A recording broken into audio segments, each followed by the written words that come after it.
Good morning dear students. Gayatri school के YouTube channel पर सभी विद्यार्थियों का हार्दिक स्वागत है। आज के क्लास में हम 11th क्लास मैथमेटिक्स के लेक्चर नंबर 12 जो कि अपना चैप्टर नंबर 9 चल रहा था, सीक्वेंस एंड सीरीज, उसी के टॉपिक ज्योमेट्रिक प्रोग्रेशन अर्थात गुणोत्तर श्रेणी को आगे बढ़ाते हुए आज अपन बात करेंगे कि गुणोत्तर श्रेणी में यदि पदों की संख्या सीमित हो अर्थात फाइनाइट हो तो अपन पीछे से कोई भी पद कैसे ज्ञात करते हैं आपके पास में, और उसके बाद में अपन सीखेंगे गुणोत्तर माध्य क्या होता है।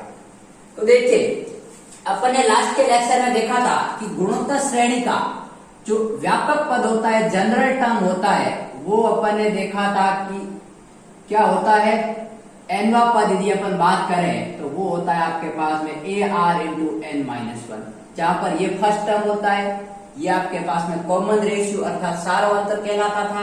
ये पदों की संख्या या कौन सा पद अपन को ज्ञात करना है, जैसे ये एनवा पद था तो या एन था, 8वां पद है तो 8 माइनस 1, ये अपन ने डिस्कस किया था। ये आपके पास में फाइनाइट और इनफाइनाइट दोनों के लिए लागू था। लेकिन ये कौन सा पद था जब अपने पास में कोई ज्योमेट्रिक सीरीज दे रखी है और अपन को आगे से पूछा जाए कि 8वां पद ज्ञात कीजिए या 10वां पद ज्ञात कीजिए। लेकिन कभी कभी क्वेश्चन में क्या करते हैं कि कोई भी श्रेणी गुणोत्तर श्रेणी है तो उसके पीछे से 10वां पद या 15वां पद कैसे ज्ञात किया जाता है उसको लेकर बात करें। तो पहले उसके लिए कंडीशन ये होनी जरूरी है कि वो यदि श्रेणी फाइनाइट है तो ही अपन पीछे से पदों की संख्या ज्ञात कर सकते हैं और पद ज्ञात कर सकते हैं। यदि इनफाइनाइट सीरीज है तो अपन पीछे से कोई भी पद फाइंड आउट नहीं कर सकते। ठीक है, तो अपन देखते हैं, यहां पर मैं आपको लिखवा लेता हूं, नोट डाल के लिख लो कि यदि किसी जीपी में अर्थात गुणोत्तर श्रेणी में यदि किसी जीपी में पदों की संख्या यदि किसी जीपी में पदों की संख्या n हो तो पीछे से mवा पद, तो पीछे जो mवा पद होता है वो आपके पास में होता है n माइनस m प्लस 1 वह पद आगे से उसी जीपी का। अपन कोई भी जीपी दे रखी है और अपन पीछे से यदि पद ज्ञात करना चाहें तो उस जीपी में जितने पद है, टोटल नंबर पदों की संख्या जितनी है n है तो n, और फिर कौन सा पद ज्ञात करना उसको घटाकर 1 ऐड करेंगे। और जो ये टर्म आ रहा है ये क्या आएगा, ये पदों की संख्या को रिप्रेजेंट करेगा। ऐसा नहीं है कि वो पद आ गया, ये पदों की संख्या को रिप्रेजेंट कर रहा है और वो आगे से रिप्रेजेंट कर रहा है। जैसे मान लीजिए आपके पास में लिख दिया 2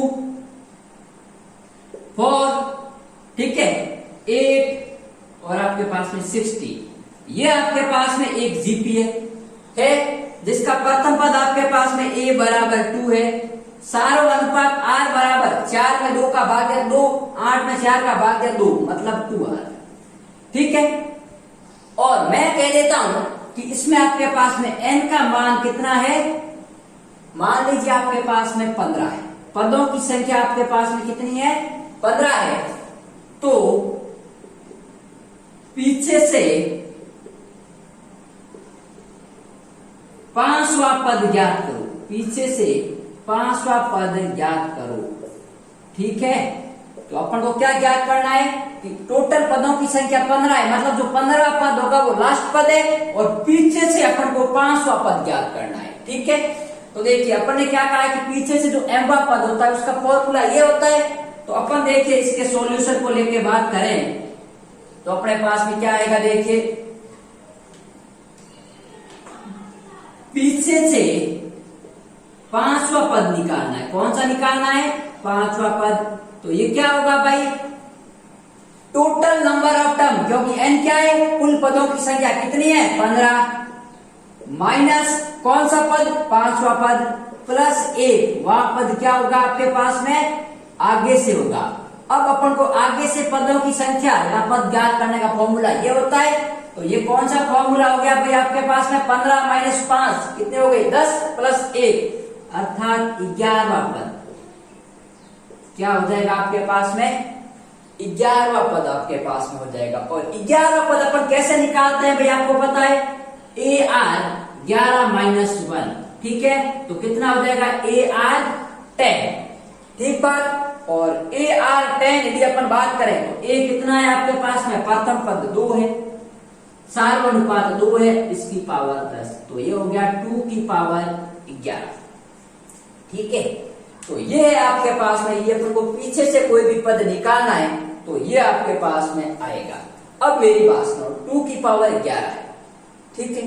अब यदि अपन इस सीरीज को आगे बढ़ाए जाए तो पीछे से जो 5वां पद होगा वो आगे से कौन सा पद होगा, 11वां पद होगा। यदि किसी श्रेणी में आपके पास पदों की संख्या क्या है, टोटल 15 है। अब मान लीजिए आपके पास में 1 2 3 4 5 6 7 8 9 10 11 12 13 14 और 15, कितने पद हो गए, 1 2 3 4 5 6 7 8 9 10 11 12 13 14 15 पद हो गए, ठीक है।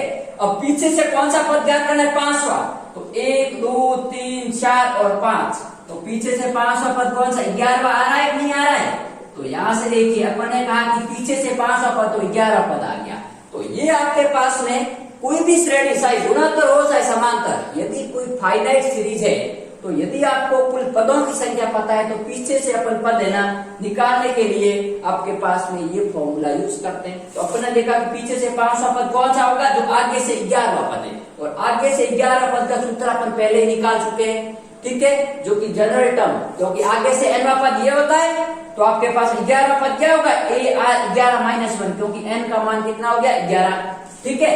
इसको अपन लिख सकते हैं T11, ठीक है, अर्थात 11वां पद आगे से। तो ये है आपके पास में। अब मेरी बात सुनो, कभी कभी क्वेश्चन में पदों की संख्या ज्ञात होती है, कभी कभी वो पदों की संख्या नहीं देता है, कभी कभी आपको कह देता है कि यदि किसी आपके पास में गुणोत्तर श्रेणी है और उसका लास्ट पद आपको कह दिया जाए कि आपके पास में कोई न कोई पद है, ठीक है, वो पद आपको गिवन दे देगा, मान लीजिए 1024 दे दिया या आपके पास में कुछ भी दे दिया, ठीक है। तो आप कैसे ज्ञात करोगे, तो पहले आपको पदों की संख्या निकालनी पड़ेगी, ठीक है। जैसे मैंने कह दिया कि आपको लास्ट पद है वो 1024 है, ठीक है, या फिर आपके पास 512 कह सकते हैं या 256 कह सकते हैं, कुछ भी कह लें। तो यदि लास्ट पद अपन को पता है मान लीजिए, तो इसको अपन क्या कहेंगे, मैंने आपको लास्ट वीडियो में बताया था कि गुणोत्तर श्रेणी में यदि जो पदों की संख्या सीमित है तो लास्ट पद हमेशा nवां पद होता है। तो ये लास्ट पद है, तो लास्ट पद अपन को पता है, तो लास्ट पद का फॉर्मूला क्या होता है, L बराबर ARn-1। तो यहाँ पर अपन n का मान ज्ञात कर सकते हैं, क्योंकि L का मान 1024 है और A का मान कितना है, 2, R का मान 2 की पावर n-1। तो यहाँ पर आपके पास में कितना हो जाएगा, 1024 बराबर 2 की पावर n, ठीक है। और 1024 को आप क्या लिख सकते हो 2 की पावर में, तो आधा समान होने पर घातें बराबर हो जाती है, n का मान यहाँ से आप फाइंड आउट कर सकते हो, ठीक है। तो देखिए 2 प्रकार के क्वेश्चन आते हैं जब आपको पीछे से पद पूछा जाता है, या तो पदों की संख्या गिवन होगी या आपको लास्ट टर्म पता होगा। पहले अपन लास्ट टर्म के इस फॉर्मूले से पदों की संख्या ज्ञात करेंगे और फिर इस फॉर्मूले का उपयोग करते हुए अपन पद निकाल देंगे, ठीक है। तो ये तो था अपने जो पीछे के लेक्चर में अपन ने जनरल टर्म देखा था और पीछे से कोई पद कैसे ज्ञात करते हैं उसके बारे में। अब अपन देखेंगे गुणोत्तर माध्य क्या होता है, उसको लेकर अपन बात करेंगे। तो पहले इनको उतार लीजिए, फिर अपन बात करते हैं आगे।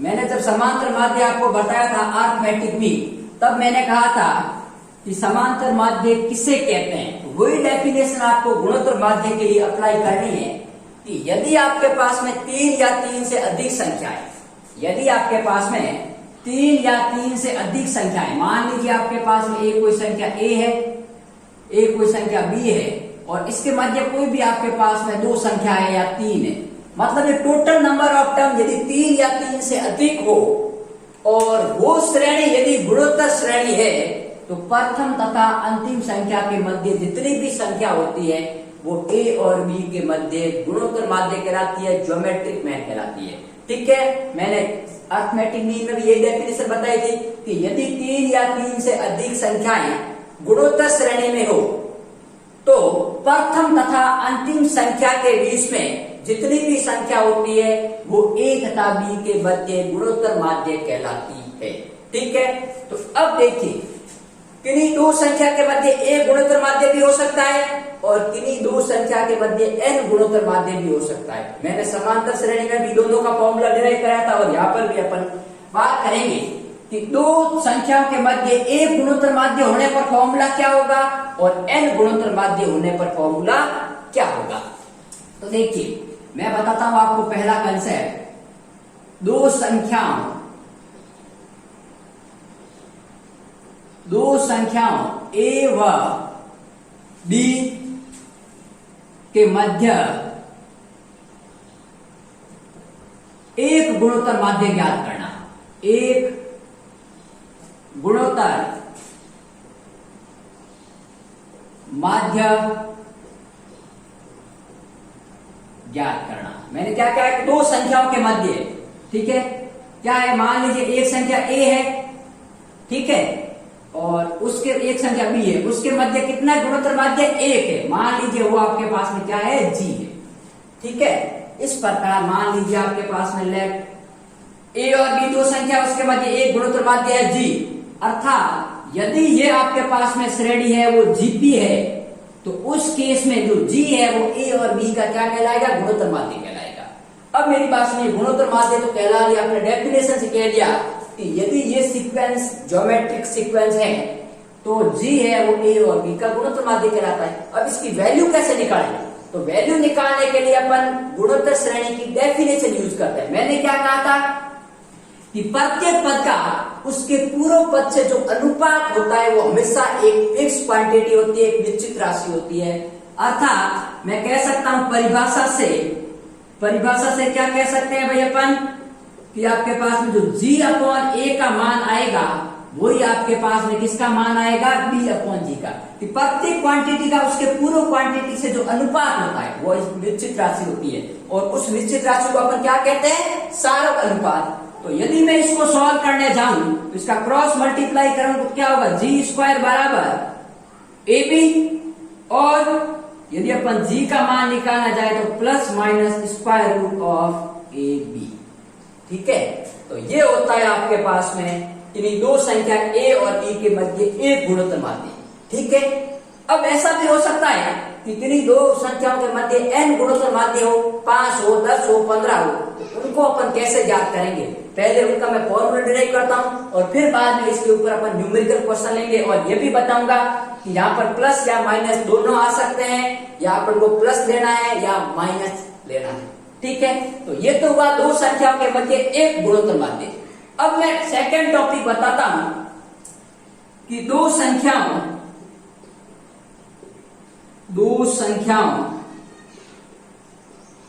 a व b के मध्य n गुणोत्तर माध्य क्या ज्ञात करना है, n गुणोत्तर माध्य कैसे ज्ञात करते हैं उसका फॉर्मूला अपन को देखना है। ठीक है, माना प्रथम पद या फिर मैंने a और b कह दिया तो ये कुछ इस प्रकार होगा। देखिए a, g1, g2, g3 और ये डैश करते हुए आपके पास में gn और ये b।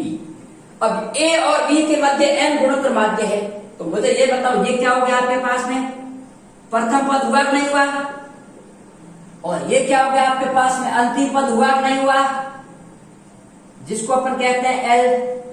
ठीक है, अब मेरे को बात बताओ इसमें पदों की संख्या कितनी है। अरे भाई n गुणोत्तर माध्य 1 2 3 ऐसे करते n, और एक ये और एक ये, तो टोटल पदों की संख्या कितनी हो गई, n प्लस 2 हुई कि नहीं हुई। मैंने समांतर माध्य में भी बताया था। तो यहां पर आपके पास में कुल पदों की संख्या, कुल पदों की जो संख्या है वो आपके पास में n प्लस 2 है। अब देखिए n प्लस 2 पद कौन सा है, n प्लस 2 पद, ये पहला, ये दूसरा, ये तीसरा, ये चौथा, ये n प्लस 1, ये n प्लस 2 पद। क्योंकि टोटल पदों की संख्या n प्लस 2 है तो n प्लस 2 पद कौन सा होगा, लास्ट पद होगा, और लास्ट पद इसमें क्या है, b है। ठीक है, तो हेयर चूंकि यहां पर आपके पास में अंतिम पद है वो आपके पास में क्या है, n प्लस 2 पद, और n+2 पद आपके पास में क्या है, दे रखा है, b दे रखा है अंतिम पद, और अंतिम पद आपके पास भी दे रखा है।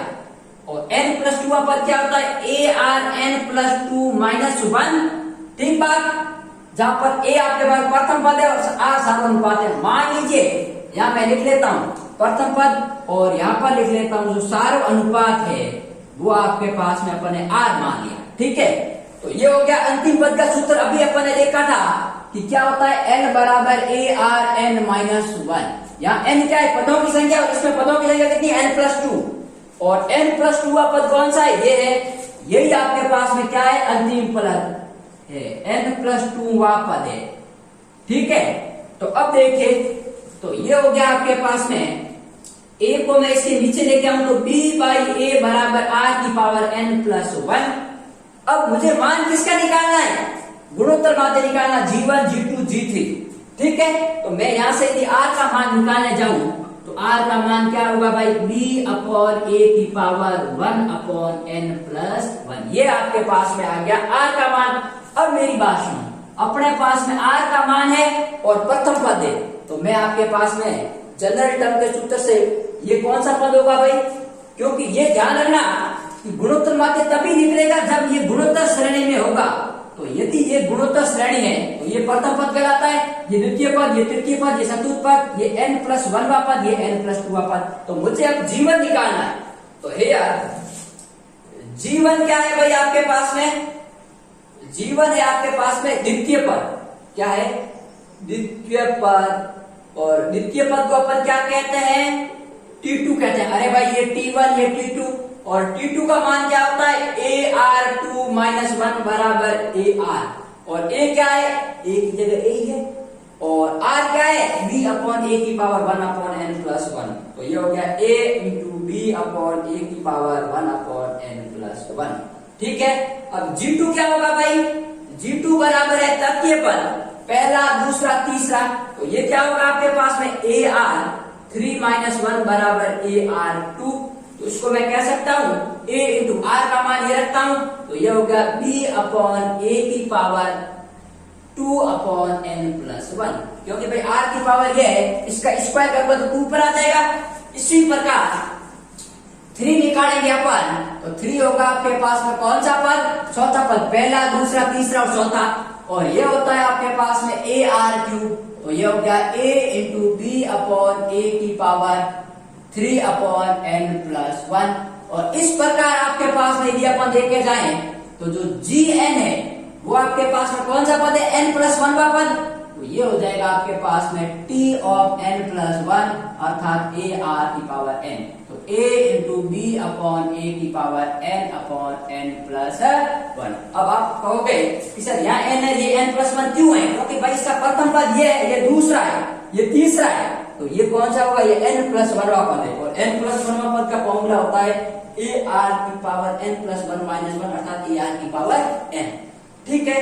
तो ये तो है आपके पास में इन्हीं दो संख्याओं के मध्य एक गुणोत्तर माध्य कैसे निकालते हैं, और n गुणोत्तर माध्य आपके पास में किस प्रकार फाइंड आउट करते हैं।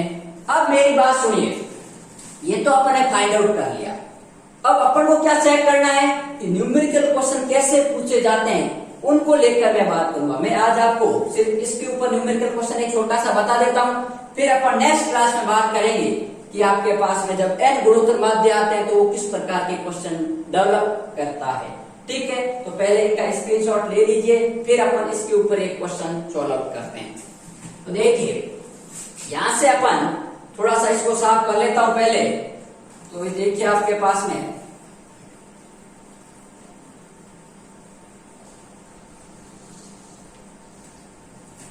अब बात सुनिए, एक क्वेश्चन है, यदि किसी दीपिका किसी गुणोत्तर श्रेणी के प्रथम व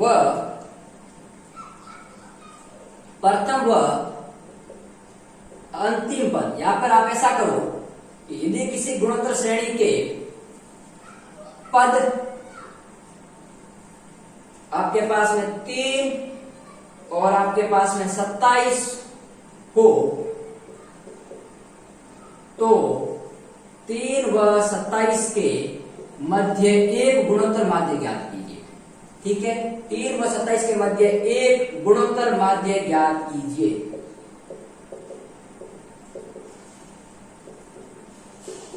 क्वेश्चन इस प्रकार भी आ सकता है या फिर ऐसा आ सकता है, क्वेश्चन देखिए सीधा 3 व 27 के मध्य एक गुणोत्तर माध्य ज्ञात कीजिए। तो एक गुणोत्तर माध्य कह लीजिए, मतलब वो गुणोत्तर श्रेणी, एक गुणोत्तर माध्य ज्ञात करो।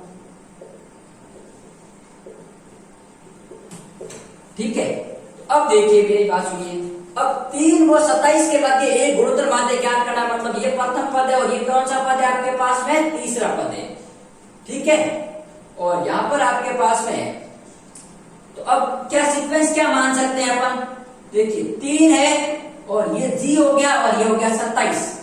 ठीक है, और ये किसमें होगी आपके पास में, जीपी में होगी, क्योंकि मैंने क्या की थी, किसी गुणोत्तर श्रेणी के ये पद है और इसके मध्य गुणोत्तर श्रेणी क्या, मतलब गुणोत्तर माध्य क्या होगा, इसके बीच में जाएगा, तो ये वैल्यू आ जाएगी। अब मेरी बात सुनो, अपन चाहो तो ये फॉर्मूला लगा के कर सकते हो, नहीं तो फॉर्मूला डायरेक्ट भी कर सकते हो। तो देखिए आपके पास में जी का मान क्या होता है, square root of a b. ठीक है, ए क्या होता है, प्रथम पद और ये होता है लास्ट पद, तो ये हो गया आपके पास में 3 × 27। ठीक है, और ये कितना हो गया आपके पास में, 27 दिया 81 और 81 का मान आ गया 9। तो अब मेरी बात सुनो, जी का मान क्या आ गया 9, तो अब श्रेणी आपके पास में सीक्वेंस क्या हो गया, 3, 9 और 27। तो अब ये आपके पास में चेक करो क्या जीपी है कि नहीं है, तो जीपी है, क्योंकि मैं 9 में 3 का भाग दूंगा तो 3 आएगा और 27 में 9 का भाग दूंगा तो भी आपके पास में कितना आएगा, 3। तो आपके पास में 9, 3 व 27 के मध्य गुणोत्तर माध्य को एक ज्ञात करना है, तो क्या होगा आपके पास में 9 होगा। अब मेरी बात सुनो, आप कहोगे सर आपने पॉजिटिव साइन लिया है, यहाँ तो नेगेटिव साइन भी है। ठीक है, तो अब मेरी बात सुनो, यदि मैं नेगेटिव साइन लेता हूं तो मेरे पास में क्या डिफरेंस आता है, उसको अपन को कंसीडर करना है। ठीक है, तो आपके पास में देखिए जी बराबर, यदि मैं दोनों लेता हूं तो प्लस माइनस 9 आएगा, आएगा नहीं आएगा, तो एक तो गुणोत्तर श्रेणी बढ़ेगी आपके पास में 3, 9 और 27। ठीक है, और एक बढ़ेगी 3 माइनस का 9 और 27। अब मैंने क्या कहा था, यदि किसी गुणोत्तर श्रेणी के पद अल्टरनेटिव अर्थात एक छोड़कर एक धनात्मक या ऋणात्मक हो तो उसका सार्व अनुपात हमेशा ऋणात्मक आएगा। तो इसका मैं यदि सार्व अनुपात निकालूं तो कितना आ रहा है, आर का मान 3 आ रहा है, और इसका निकालता हूं तो आर का मान यहाँ पर कितना आ रहा है, -3। तो कोई डिफरेंस नहीं आएगा आपके पास में, दोनों गुणोत्तर श्रेणी होगी, चाहे प्लस लेंगे चाहे माइनस लेंगे, लेकिन सार्व अनुपात अलग आएगा। जब अपन यहाँ पर +9 कंसीडर करेंगे सार्व अनुपात 3 आएगा, और यदि -9 कंसीडर करेंगे तो सार्व अनुपात -3 आएगा। लेकिन आप कोई भी टर्म ले सकते हो जब दो संख्याओं के बीच में एक गुणोत्तर माध्य पूछता है तो, क्योंकि ये भी एक गुणोत्तर श्रेणी है और ये भी एक आपके पास में क्या है, गुणोत्तर श्रेणी है। यदि ये गुणोत्तर श्रेणी नहीं होती तो अपन नेगेटिव नहीं ले सकते, लेकिन गुणोत्तर श्रेणी तो बढ़ रही है तो अपन ले सकते हैं। लेकिन ध्यान रखना, दोनों के सार्व अनुपात में एक सिर्फ और सिर्फ माइनस का अंतर आएगा, बाकी कोई अंतर नहीं देखने को आपको मिलेगा। तो आप पॉजिटिव भी ले सकते हो, नेगेटिव भी ले सकते हो, लेकिन कब कह रहा हूं, जब सिर्फ और सिर्फ दो संख्याओं के मध्य एक गुणोत्तर माध्य निकालना हो। इसके लिए आपके पास में अपन ये फॉर्मूला यूज करेंगे, जब आपके पास में n गुणोत्तर माध्य निकालना हो, अर्थात 2 निकालना हो, 3 निकालना हो, 4 निकालना हो। इसको लेकर अपन नेक्स्ट लेक्चर में बात करेंगे।